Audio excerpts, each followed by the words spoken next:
पन्हाळा तालुक्यातील कोलोली इथल्या छबुताई सर्जेराव पाटील या रविवारी शेतात काम करण्यासाठी गेल्या होत्या.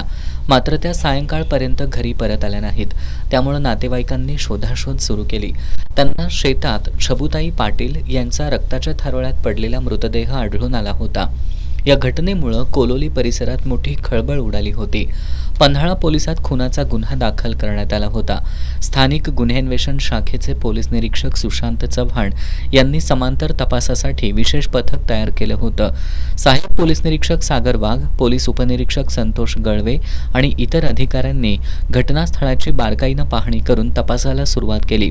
घटना घडलेलं ठिकाण हे गावापासून दुर्गम आणि शेतमळ्याच्या परिसरात असल्यामुळं सुरुवातीला तपासात अडचणी येत होत्या. मात्र पोलिसांनी तांत्रिक माहिती, परिस्थितीजन्य पुरावे आणि खबऱ्यांकडून मिळालेल्या माहितीद्वारे तपासाची चक्रे वेगानं फिरवली. तपासादरम्यान पोलिसांनी कोलोलीतल्याच अंकुश हणमंत पाटील याला संशयावरून चौकशीसाठी ताब्यात घेतलं. सुरुवातीला उडवाउडवीची उत्तरं देणाऱ्या अंकुशनं गुन्ह्याची कबुली दिली. त्यानं अत्याचार करण्याचा प्रयत्न केला होता. मात्र त्याला छबुताई यांनी जोरदार प्रतिकार केल्यामुळं संशयित अंकुशनं धारधार शस्त्रानं छबुताई यांच्यावर वार करत त्यांचा खून केला, अशी धक्कादायक माहिती दिली आहे. पन्हाळा पोलीस या प्रकरणी अधिक तपास करतायत.